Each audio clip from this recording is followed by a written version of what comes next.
Cougs house. Houston starts off Big 12 play in the Fertitta Center this weekend, at least the home game start, and Houston should win. Should.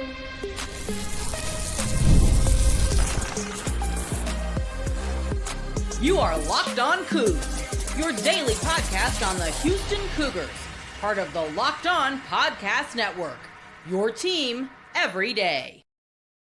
Welcome to Locked On Coogs, a podcast about your Houston Cougars. I'm your host, Parker Ainsworth, to break down all things Cougs. And whether you're a Houston fan or just a hater who came to step by, thank you for making Locked On Coogs your first listen of the day. Appreciate you making us your first listen each and every day. If you want to join the conversation, but you don't know what to say, tell us in the comments down below how you rang in the new year, and do you eat black-eyed peas on New Year's Day? It's a big tradition in our house. So this show is brought to you by FanDuel, America's #1 sportsbook. And I want to talk about, I do want to look back at last year's BYU game, honestly, because it was a great game to watch, if I'm being honest. I want to talk to them about matchups in this game. But first and foremost, I want to talk about the stylistic fight in the Houston Cougars versus the BYU Cougars this Saturday in Fertitta. Because these two teams strike me as very, very opposite. And while Houston should win on a lot of fronts, it just means you've got the potential to. And, I heard a lot of coaches say a lot of crass things about potential. But potential, I guess in the most blunt terms, means, as Coach Kirk once said, you ain't done it yet. Now, I will say, and looking at this one, that Houston is the better team defensively by a long shot. But BYU scores a lot of points. Their most recent game was against Arizona State, start Big 12 play. They won that one 76-56.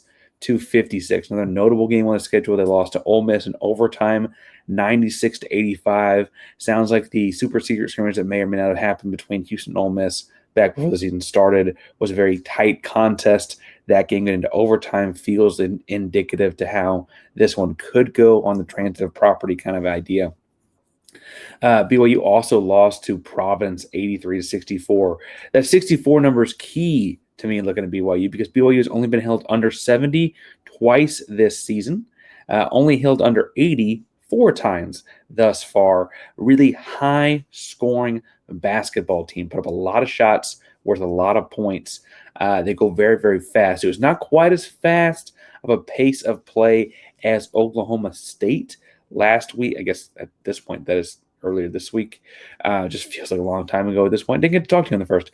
And I think that that's good prep for this game, honestly, because it's not quite that fast. Houston, got kind of blitzed early, it felt like, and was down, I guess, initially 17-13, and then went on a gigantic run the rest of the way in that one. So I would imagine that Oak State was a good preparation for this one for Sampson and staff. This team's just much better offensively, right? And so you can't let yourself – a 4-point hole is a thing that happens in basketball. You can't let yourself get in a big hole, though, in this one even early. They are a top 100 pace team, I guess, is the thing I'm trying to say. The biggest difference, though, between this and what Oklahoma State just did is not the about second difference in pace. It's really the way that they are incredibly efficient on offense. BYU is 18th in the nation in effective field goal percentage, 19th in offensive rebound percentage. That means of the shots they miss, only 18 teams get the rebound more, and effective field goal takes into account threes being a more difficult shot or whatever. There are only 17 teams that are making more shots than them in the first place. Right, I'm stumbling on my words and losing my voice at that one, because that's really astoundingly strong offense. They're 65th in the country in three-point percentage. A lot of those shots come from behind the arc. They shoot 48.6 of their shots from behind the three-point line. That's what we call heavily reliant on the three-pointer. 25th best in the country in terms, if you call that a good thing, I guess. 25th, only 24 teams do that more. How about that? And that is, again, stylistically, a very different thing than Houston does. Houston's defense is known to swallow passing lanes, to cut off dribble drives, force you into traps as soon as you try to take it to down the sideline or the baseline, things like that.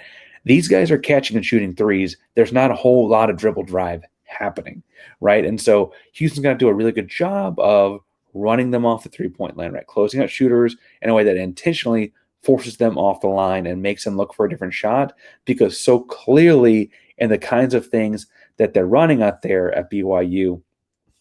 And I should point out that BYU is under a new coach, comes from the NBA, Kevin Young. He was in the Suns organization's memory serves me correctly. Not the 7 seconds or less Suns, although they kind of feel like that with how many threes they shoot. It is a very pro approach to the game. Hey, these shots are worth more. We're going to put more of an emphasis on them. Because of that, only 5.4% of their field goal attempts are blocked. That's good for the sixth best in the country. That's really important to me too. And looking at Houston, this team matches up because so few of their shots put pressure on the rim. It kind of negates the strength Houston has in protecting the rim, right? JoJo, Jwan, Javier all do a really good job of protecting the basket, protecting the rim, getting hands up, deflecting shots. Terrence has a couple blocks this year as well. Like, on the whole, this is a strength of Houston's, is to get you to drive the basket with, hounding defense, helps seconds over, gallop, jump, and blocks it. However, they don't take those shots, and they certainly don't take them contested. Only 14.5% of the shot of their points come from the free throw line. That's 338. That's bad. But what that does tell me is for an efficient offense, again, 18th in effective field goal percentage, 19th in offensive rebounding, and to get just 14.5% of their points from the free throw line, mathematically, what's happening there? And I've only watched a game and part of a second on these guys. I watched the Arizona State game, working on the Ole Miss game. Hopefully, by the time we get to the Friday episode, I'll finish that one as well. What's interesting with that one to me is that they're not getting free throws because they're not taking those contested layups that turn into free throws, right? When you attack the rim, put pressure on the rim, put pressure on the paint, right? You're going to get contact and fouls. There's just more bodies down there, right? Especially in college basketball, there's no defensive 3 seconds. And so as you're attacking, they're not driving into those contested lanes and layup areas. They're working around, finding threes, pass the ball, right? The big Achilles heel for them that I imagine Houston will do a really good job exploiting is they kind of sort of have a point guard problem in that they've only recently switched up who that guy might be.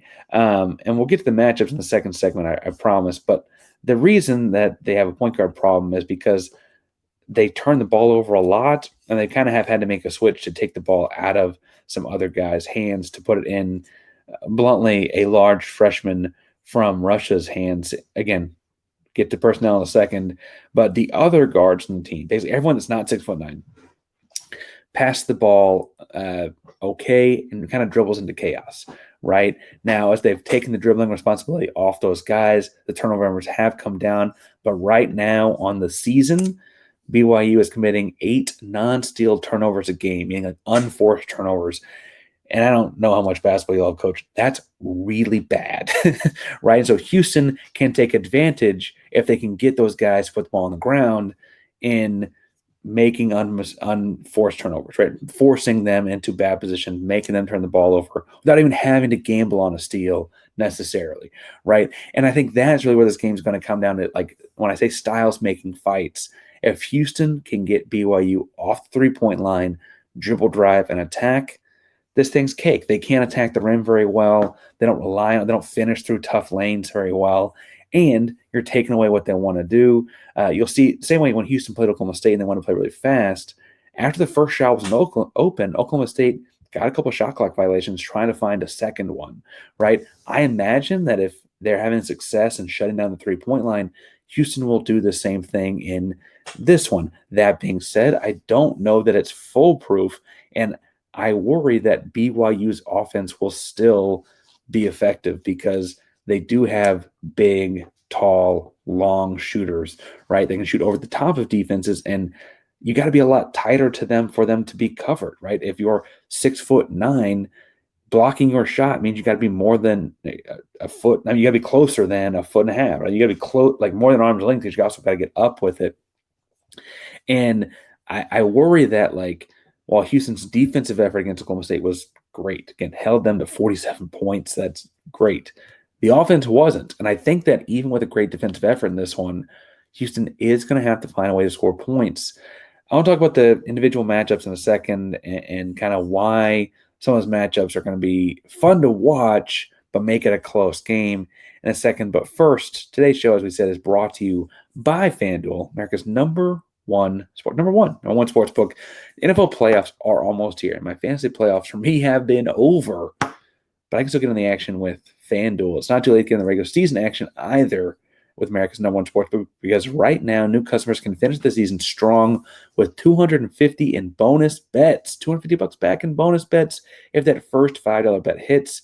FanDuel has so many ways to pick up the W. I like betting one player score a touchdown. I just look at Matt. I'd say, hey, that guy's going to get a rushing touchdown in that game. Hey, they can't cover that guy for a receiving touchdown in the game.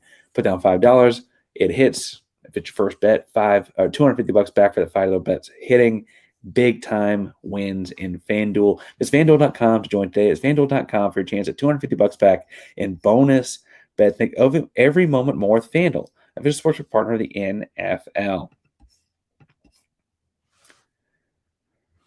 Parker Ainsworth hosts the Locked On Coogs here, bringing on Houston and BYU this weekend in the Fertitta Center. Big 12 play back at Fertitta. It's a great thing. And I told you I want to talk some about the matchups in this game. I got 3 names you got to know and 1 matchup I like. How about that? Okay. Name I think you got to know is Richie Saunders. He's their high points per game man. Richie getting about 14 points per game, 4 rebounds. He's a 6'5" guard. And Richie Saunders himself is shooting, frankly, like he could fit into the Houston Cougars starting lineup, shooting 42.9% from behind the arc on over 5 attempts. And of their 3-point shooters, he's kind of the one I'm most worried about attacking the rim. He's an interesting matchup at 6'5", especially considering the other guys I'm worried about, like in the 6'9" range. I wonder if he gets Milos Uzan on him in coverage. I just feel like that's the most natural matchup because Milos is 6'4", and the length I think helps him play a little bit bigger than that. Again, Saunders should have the ball in his hands a lot. He's also kind of in their more recent games, it looks like, as far as the shot chart goes, been more of a catch and shoot guy. But of these true guards, he's kind of the one that handles the ball the best. Milos, I thought, played defensively a great game against Oklahoma State. And so I think that could kind of carry over into this one. He had early foul trouble in that one, got me a little worried, but he kind of played through it and played smartly through it as that one finished.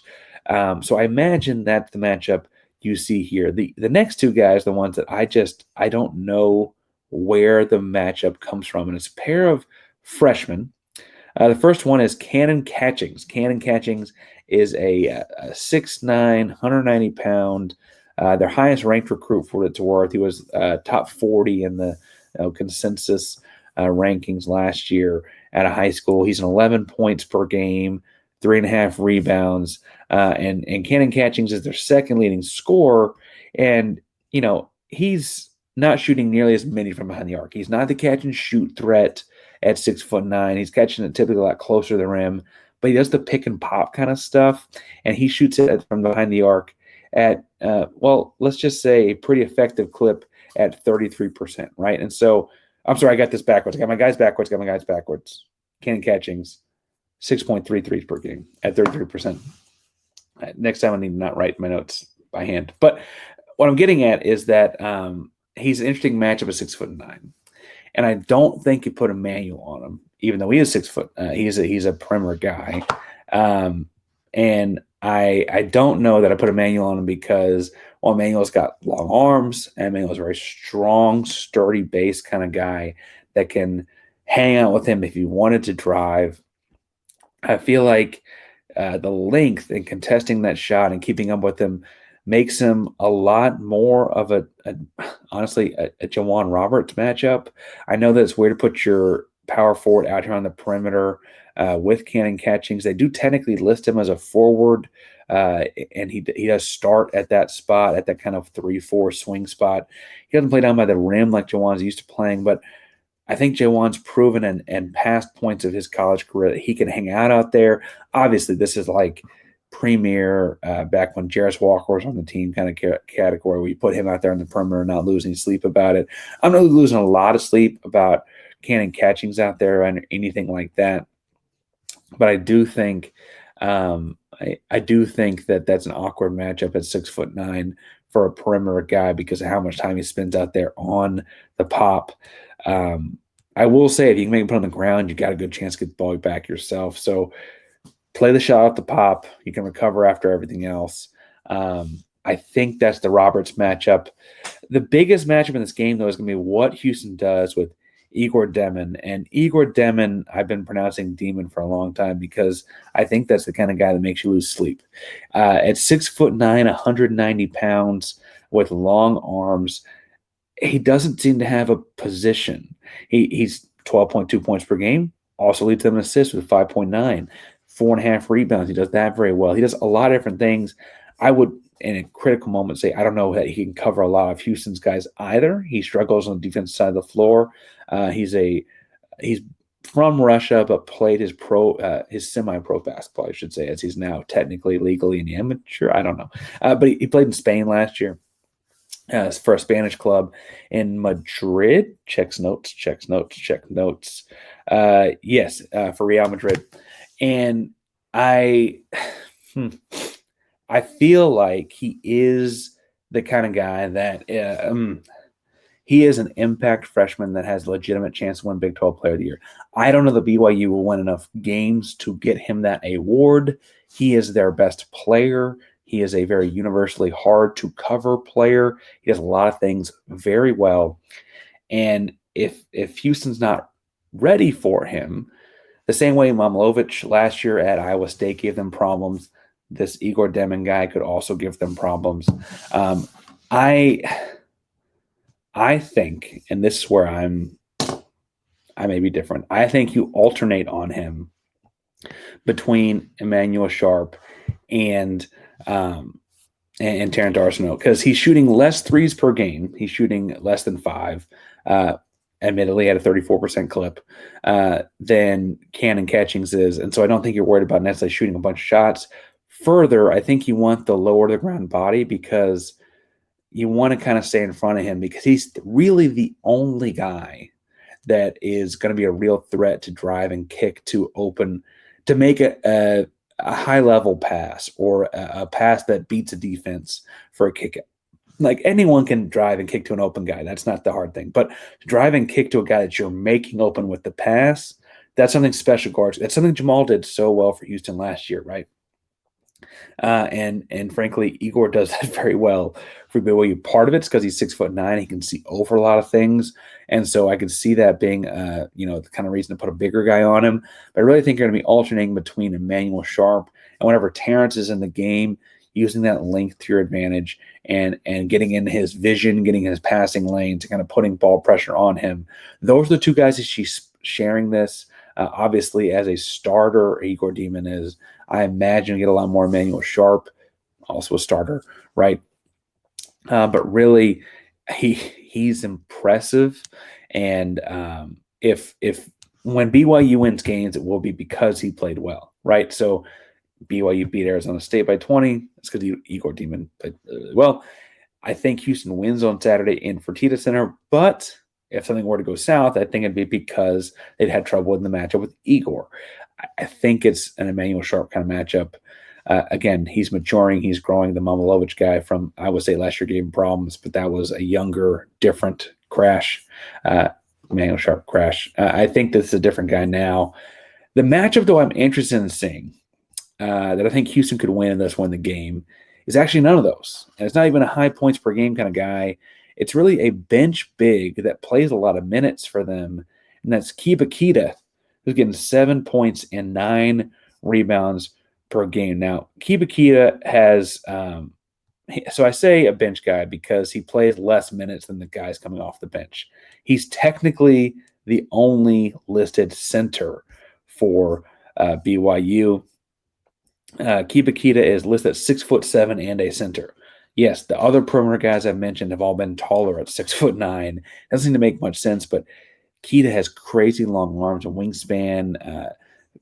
Big, a kid from Mali. He played at prep schools, 2 different prep schools in Utah, and really is a high motor, athletic big man that does a lot of crazy things for them. And I really, really want to see him matched up with JoJo Tugler. I think that matchup for Houston, if Houston wins that matchup and takes him out of this game, and the 20 minutes or so that he's in, the Keita's in the game, Houston can win those minutes. They got a good thing, right? They got a good thing going in this game. I could also see him in that motor getting JoJo in early foul trouble, and you haven't played JVR a lot of this game on him, right? And so maybe it's said a lot in it. So like all those kind of things are going to be factors as well. But that's the matchup I want to see is Keita versus JoJo Tugler. And truthfully, I think I still put my money on JoJo. I don't mean to say I'm worried about it or whatever, but like that's the matchup that if Houston wins, I feel pretty confident that they're going to come away with the victory in this game. Now, last year, Houston won a really close one. It was in Provo. It was hotly contested. It was tough. There was a controversial call. Briefly, for the new folks, the Houston Cougars, recap that one like 60 seconds and talk about what could be replicable from that into this year's game. But before we get to that, today's show is brought to you by Game Time. Game Time is the best place to get last tickets, lowest price, guaranteed.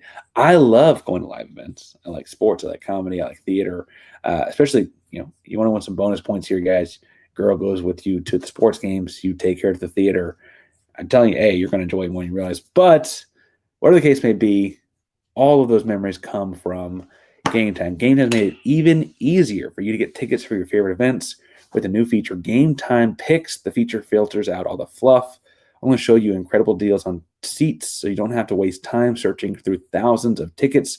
Recently, Christmas gift, I actually got some Rockets tickets for my brother using the Game Time app with Game Time Picks. I got an amazing deal.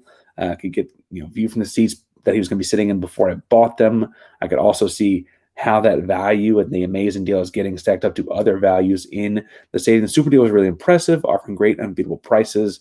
All-in pricing means I know exactly what I was paying for all at one time. To take the guesswork out of buying tickets at Game Time, download the Game Time app, create an account, and use code LOCKEDONCollege for $20 off your first purchase.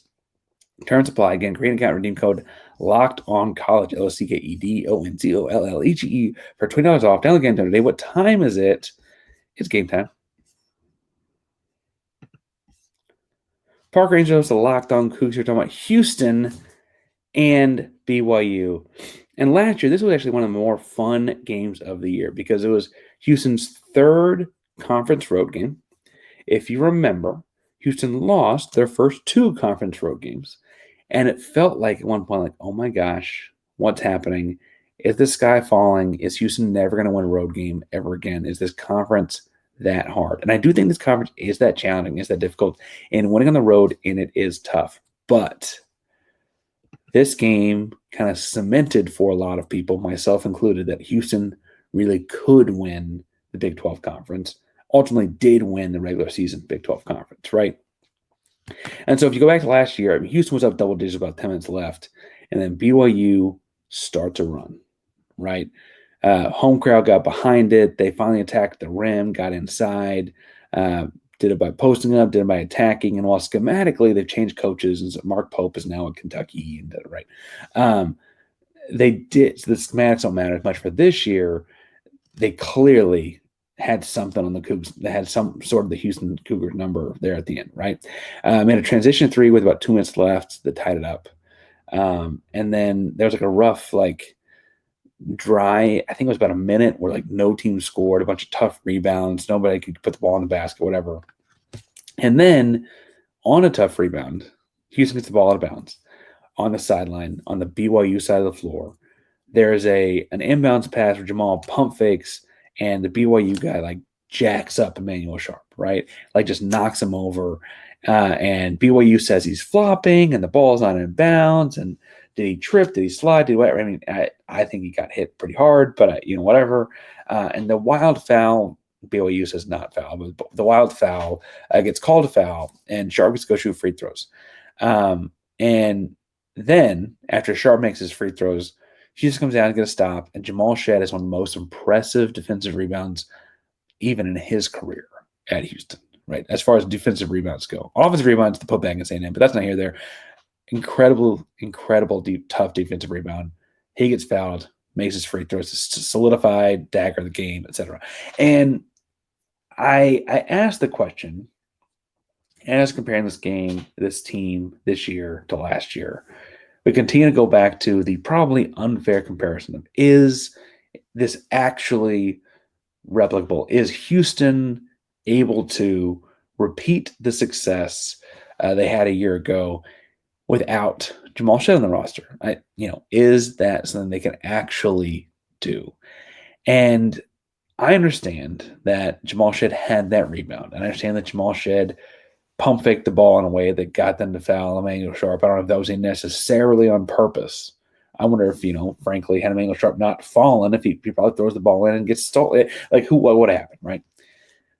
But I do think that if you look at this year's team, you're starting to see some of those moments come differently, right?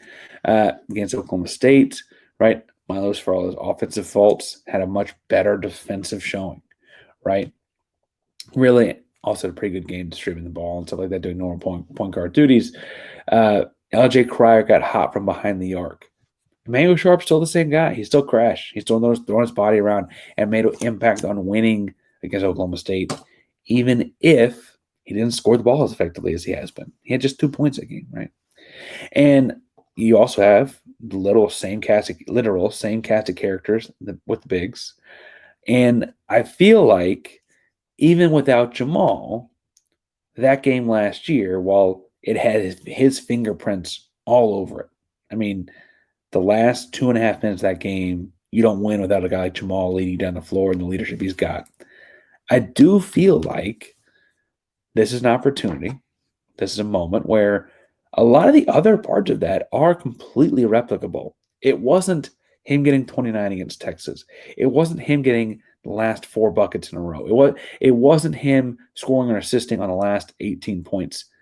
It was his leadership, but other guys adding in, and then a pair of free throws. Rebounding a pair of free throws, I should say. And I think that actually makes this a fairly replicable game year to year. I don't know that necessarily matters a whole lot, but I do know that last year, this road game mattered a whole lot. This year, BYU is demonstrably better. And it's a home game, so that, should take some of the edge off of it. It's also, for what's worth, a holiday break game, so we'll see what the crowd looks like, etc.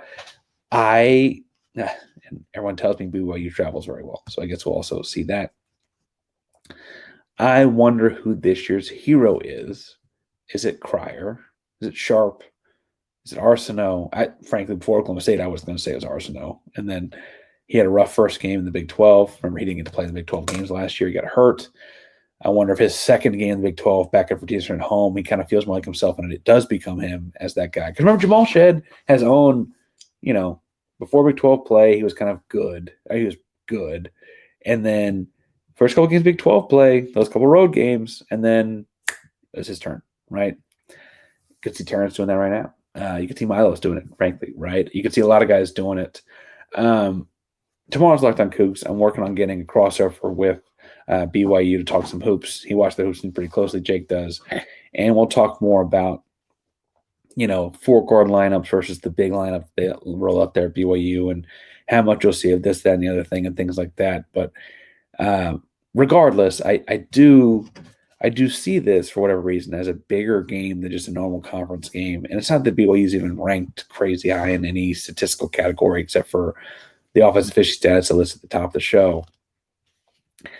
It's more about purely a vibes thing. Can it be a vibes thing? I think it's just a vibes thing with this one. And I think it's an important game. And I think it's going to be an interesting one to see on Saturday. Tell me in the comments down below what you think. If you think this one's going to be highly touted, highly contested, if you think not. Whatever you think, tell me down below. Find me on social media at Painsworth512. Also on Instagram at Painsworth Sports. Wherever you get your podcast, you can find Locked On Coogs each and every day. Locked On Coogs, a primary Locked On podcast. Now it's your team every day. Go Cougs.